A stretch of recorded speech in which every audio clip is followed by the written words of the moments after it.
আমাদের সাধক দ্বিজদাস ঠাকুরের গান।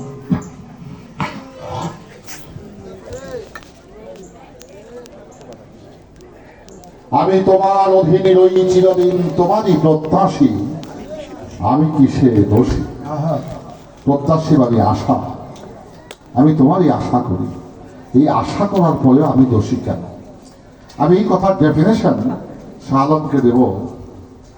অপরাধ না করেও যে ক্ষমা চায় সে মমিন না, সে মমিনেরও মমিন। যে অপরাধ করে নাই তারপরে যে ক্ষমা চায় সে ব্যক্তি মমিনেরও মমিন। তো এই গানটি হচ্ছে উত্তমের উত্তম। এই গানটি অত্যন্ত উচ্চমার্গীয় একটি গান। আমি তোমার অধীনে রই চিরদিন, তোমারই প্রত্যাশী, আমি কিসে দোষী। তুমি আনিয়াছো আমি আসিয়াছি, যেতে বললে তৈরি আছি। তুমি নাচাইতেছ নাচিতেছি, তুমি বসতে বললে বসি, আমি কিসে দোষী। তুমি করাও আমি করি, না করাইলে কিসে পারি। তুমি কাঁদাইলে কাঁদিয়া মরি, হাসতে বললে হাসি, আমি কিসে দোষী। যদি তোমার সুবিচারে দোষী ভাব দুরাচারে, পাঠাইয়া দাও ত্রেপান্তরে বৃন্দাবন কি কাশী, আমি কিসে দোষী। পরে পাগল দ্বিজদাসে জননীর জঠর বাসে, আমি আর না যেন আসি, আমি কিসে দোষী। এই গানটি সম্পূর্ণই নিবেদিত গান। যেখানে নিবেদিত গান হয়ে যায় এখানে কুতর্ক করার অবকাশ থাকে না। তারপরে অবতারণা করা হয়েছে প্রাসঙ্গিক ক্রমে। আজকে কি কথা, এই সুরত দোজখে যাবে যে বলবে সে গুনাহগার, কি সুরত বানাইলে খোদা রূপ মিশিয়ে আপনার। এখন আর গানটা ভক্ত আর গুরুতে নাই, গানটা জীব পরমে এসে লাগছে। যে ভক্ত গুরুকে দোষী করার জন্য কৌশল অবলম্বন করে, আমি মনে করি ভক্ত নামে কলম করি না। কি বাবা, গুরুকে যিনি যে ভক্ত দোষী করার জন্য, কোন ঠাসা করার জন্য বা তাকে ধরার জন্য কৌশল অবলম্বন করে, সে কখনো সুভক্ত হইতে পারে না। এটা একটা কি মার্কা, এটা মার্কা আমার জানা না, এটা কি মার করবো, যখন একটা হবে। যা হোক, এখন প্রশ্ন হলো, তো তুমি সবাই আমি মূল্য দিয়েছি 20 টাকা কেজি বাগুন, তুমি দিছ, এটা তো উপকার করো নাই। উপকারের মাপটা করছে। কারণ টাকা পাওয়া যাবে ব্যাংক ভরা, কিন্তু বাগুন যিনি ফলায় এই বাগুনটা সকালে গুন্ডার বিকালে ধরে না।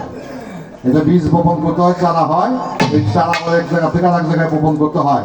এখানে সময় মতো সেচ দিতে হয়, সময় মতো কীটনাশক সার দিতে হয়।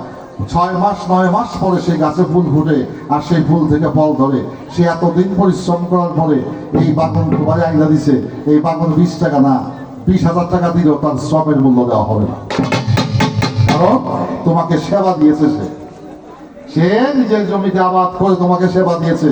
তোমার জঠরের ক্ষুধা নিবারণ করার জন্য সে খাদ্য সামগ্রী সে মাসের পর মাস, বৎসরের পর বৎসর জমির মধ্যে চাষাবাদ করে ফলিয়েছে। এটা মূলত সেবা। তুমি এটা মূল্য কিভাবে মূল্য দিয়ে তুমি কিভাবে পরিশোধ করবে? মোটেও সম্ভব নয়। কারণ পৃথিবীতে যাহা কিছু উৎপাদিত হয়, এই উৎপাদিত পণ্যে মানুষের জীবন জীবিকার চাহিদা মেটায়। যে ব্যক্তি তার উৎপাদিত পণ্য সামগ্রী, ফল ফলাদি, গাছপালা, বৃক্ষ তরুণতার মাধ্যমে যদি কোনো মানুষকে সে সেবা দান করে, আমি মনে করি সে পরম বন্ধুর কাজটা করে। রাখলাম, এবার আসা যাক। এই সুরত দোজখে যাবে যে বলবে সে গুনাহগার। কি সুরত বানাইলে কোথায়? এটা এই সুরত না, এই সুরত না। স্ট্রাকচারগত মানুষ হইলে মানুষ নয়।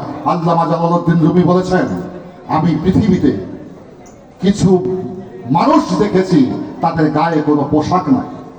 কি দেখেছি? মানুষ দেখেছি গায়ে তাদের কোনো পোশাক নাই। আবার কিছু পোশাক দেখেছি ভিতরে কোনো মানুষ নাই। আমি কিছু পোশাক দেখেছি ভিতরে কোনো মানুষ নাই।